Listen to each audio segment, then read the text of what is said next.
Pessoal, voltando a gravar vídeos depois de muito tempo. Apesar dos vídeos estarem programados e quem acompanha o canal estar assistindo semana após semana um vídeo novo, na real, faz um tempo que eu estou sem gravar vídeos. Há umas 3 semanas mais ou menos. E hoje, nesse vídeo, eu quero aproveitar para comentar algo que aconteceu no sínodo da Igreja Anglicana. Esse episódio, para mim, aconteceu aí há mais ou menos uma semana, mas quando o vídeo sair, já vai ter se passado mais tempo. Ainda assim, o assunto é sempre pertinente. E eu quero aqui comentar a respeito disso e fazer algumas considerações a mais. O fato é o seguinte: Stephen Cuttle, arcebispo de York, durante um sínodo da Igreja Anglicana, fez uma consideração a respeito do Pai Nosso. Ele disse que essa expressão Pai Nosso é problemática. Isso aí. Por que ele disse que o Pai Nosso é problemático? Porque essa expressão estaria errada? Porque ela indica uma visão patriarcal de que Deus seria masculino. E também porque para muitas pessoas a paternidade é algo complicado. É claro que quando ele disse isso, a Igreja Anglicana, que é uma igreja muito dividida, também tem uma ala conservadora, essa fala de Stephen Cuttle gerou reações. Os conservadores ali o acusaram de seguir mais as pautas da cultura do que aquilo que realmente a Bíblia diz, se questionando se de fato ele estava afirmando que Jesus tivesse errado ao dizer que Deus é nosso Pai. Essa é uma resposta muito pontual, muito interessante, que vai realmente na veia do problema. Vale a gente também refletir um pouco mais sobre esse assunto. Mas, antes da gente fazer a nossa reflexão aqui, eu quero convidar você a deixar o seu like. Por favor, não se esqueça de fazer isso. E esse vídeo tem dado muita dor de cabeça. Já aconteceu tanta coisa errada. Eu já reiniciei essa gravação tantas vezes que, por favor, o esforço que foi feito aqui merece pelo menos os 3 likes, mas como é possível só um like por pessoa, faça isso. Outra coisa que você pode fazer para ajudar a difundir o nosso conteúdo aqui é compartilhar o nosso vídeo. Caso você já conheça o canal, eu quero pedir que você se inscreva também. Se você não conhece, acompanhe as nossas playlists, os vídeos mais recentes, para você ter uma ideia do tipo de material que é produzido por aqui. Dito tudo isso, vamos direto então a algumas considerações. Será que de fato a Bíblia apresenta a masculinidade como um estado ou um gênero superior? Será que Deus também é visto como um ser masculino? Claro que quando a Bíblia fala de Deus, ela sempre se refere a ele de forma masculina, como se Deus fosse um ser masculino. Então quer dizer que a Bíblia prioriza essa comparação de Deus com o Pai, Deus como sendo um ser masculino? Bom, a Bíblia também, no livro de Isaías, faz uma comparação de Deus com a mãe. Então as duas comparações aparecem no texto bíblico. É verdade. Isso mostra pra gente que nenhum familiar humano, seja pai ou mãe, ele pode esgotar o amor de Deus. As duas figuras são usadas para termos de comparação. São as pessoas que mais nos amam, que mais cuidam da gente, e é por isso que Deus é comparado a elas. Mas, evidentemente, o amor de Deus supera o de um pai ou de uma mãe, por melhores que eles sejam. Agora, uma outra coisa também muito importante. Vale a gente lembrar que a própria comparação de Deus com uma figura masculina, ela não passa disso, de uma comparação. Afinal, a gente não pode exagerar aqui nos termos. Deus não pode ser visto como um ser masculino no sentido tradicional. Senão nós temos que acreditar também que Deus é capaz de se reproduzir, que Deus teria que ter uma companheira, esse tipo de coisa. Então nós não podemos avançar muito nessa comparação. É só porque isso fazia de fato sentido para aquela cultura. Aí a gente entra num outro problema. Por que que a cultura da Bíblia ela se refere à masculinidade em posição de liderança? A masculinidade seria superior? Não. Mas a gente vê na Bíblia uma hierarquia funcional. Essa hierarquia também acontece, o filho se subordina ao pai e o espírito se subordina a ambos, pai e filho. Nem por isso a teologia cristã e nem a Bíblia, da qual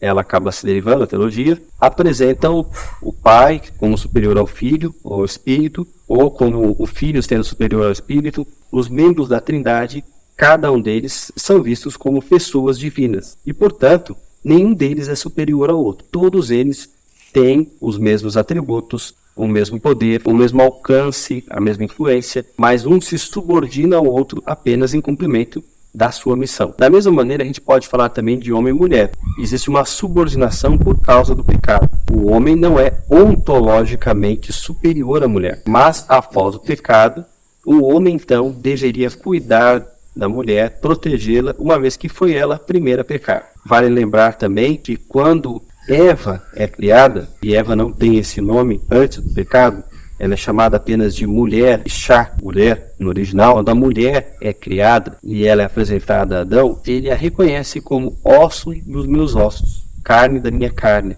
Ela é igual a ele. Adão já tinha passado pela experiência de dar nome aos animais, e visto que para cada ser masculino havia uma contraparte feminina. Só no caso dele é que não havia essa contraparte. Ele não tinha uma consorte, uma companheira. E de fato, com a criação da mulher, ele ganha isso. Ambos foram feitos à imagem de Deus. Ambos juntos formam a imagem de Deus. Ambos se completam. É claro que Deus criou o homem primeiro do que a mulher, mas isso não transmite no texto bíblico nenhuma superioridade dele em relação a ela. Ambos estão em pé de igualdade. A subordinação existe depois do pecado. É curioso porque a palavra que é usada ali, que a mulher seria auxiliadora do homem, ela não tem necessariamente no Antigo Testamento essa conotação que tem na nossa língua portuguesa. Quando a gente fala que, por exemplo, existe o redator e o redator auxiliar, existe o médico e os seus auxiliares. Sempre o auxiliar para nós vai ser inferior àquele que está ocupando uma função. Mas na Bíblia, ser auxiliar não quer dizer isso. Auxiliar quer dizer justamente aquele que está ajudando em algum sentido. Mesmo porque Deus é chamado de o auxiliar de Israel. É o mesmo termo que aparece ali em relação da mulher para com o homem, ela sendo auxiliar dele. No Antigo Testamento, você não tem essa ideia de que, em razão da natureza, ontologicamente, homem e mulher sejam de graus diferentes. Existe sim algum tipo de liderança feminina na Bíblia, mas nunca você tem sacerdócio feminino. Isso não existe. Na Bíblia, a função da mãe é algo digno. Quando você vai aos testemunhos de Ellen White, você também encara dessa maneira. Afinal, a mãe, ela é vista como a pessoa mais importante, a função mais importante, porque ela tem a maior responsabilidade de formar caracteres, de fazer com que um caráter seja bem moldado. Existe um pensamento muito bonito, eu gosto dele, ele me acompanha, que diz que se os anjos pudessem escolher algo para ser nesta terra, eles não seriam pastores, não seriam médicos, embora sejam funções nobres, mas eles seriam mães. Essa é a função mais importante. E Deus as deu a mulheres. Existe um vídeo aqui no canal onde eu falo um pouquinho a respeito das mulheres e se a Bíblia realmente é machista. Vai ficar no final para que você acompanhe. Você vai ter aí várias opções no final desse vídeo para você poder assistir uma delas, ou todas elas, se você quiser também, e você vai poder conhecer um pouquinho mais do que a gente tem a dizer sobre esse assunto aí. Stephen Cottrell, nas suas considerações, errou e de fato se desviou bastante do que a Bíblia apresenta sobre esse assunto. Quando a Bíblia fala de Deus como pai, é porque ele é um pai ideal, um modelo de pai. E isso ajuda a gente a entender um pouquinho do amor de Deus, porque pais saudáveis, eles zelam pelos seus filhos, eles mantêm o lar, eles cuidam da sua família, e Deus faz isso num grau de excelência muito maior. Claro, toda essa reclamação, ela não parte do texto bíblico. Ela parte dessa perspectiva da fluidez de gêneros, dessa ideologia que enxerga que os gêneros podem ser mudados ao longo da vida, esse questionamento todo. E a igreja anglicana está há algumas décadas metidas nesse processo, assim como algumas igrejas de alas liberais ou que foram praticamente influenciadas por completo por líderes liberais. Eu já fiz aqui também um vídeo no canal sobre essa questão da chamada ideologia de gênero ou ideologia queer. Tem uma série aqui no canal de 3 vídeos onde eu falo mais detalhadamente sobre esse assunto. E quando você vai aos fundamentos da palavra de Deus, nada na Bíblia aprova esse tipo de coisa. Recentemente, um sacerdote anglicano não binário também declarou que enxerga no texto de Gênesis 1 essa fluidez, dizendo que quando Deus criou o homem e a partir do homem cria a mulher, ele vê essa mudança de um gênero para o outro. Aí é você querer ver no texto bíblico aquilo que a Bíblia não apresenta. Afinal, a Bíblia está falando de indivíduos. Deus criou um indivíduo masculino e a partir dele criou outro indivíduo, dessa vez feminino. Veja que não foi o indivíduo que mudou o seu gênero.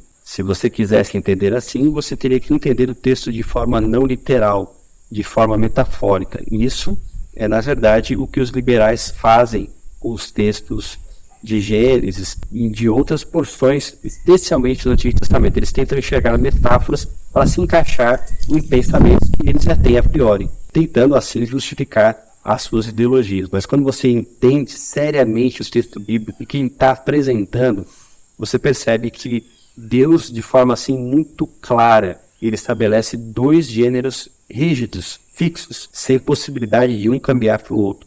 O que é diferente de masculino e feminino na Bíblia é apresentado como perversão. Talvez a sensibilidade contemporânea ela se machuque em ouvir essas palavras e saia bradando preconceito, dizendo que isso é homofobia, mas a verdade é que o texto bíblico apresenta a realidade desta maneira como criada por Deus. E se você quiser levar a Bíblia a sério, não dá para pensar diferente. O que você acredita? O que você realmente pensa? Qual a sua opinião sobre esse assunto? Fala aí para mim, eu quero escutar você. Deixe nos comentários as suas opiniões sobre isso. Não se esqueça de curtir este vídeo, compartilhar com seus amigos e na semana que vem vamos ter um próximo vídeo também. Pode ser que eu demore para gravar, mas o vídeo vai estar semana que vem aí, se Deus assim permitir. Um forte abraço, que Deus abençoe vocês.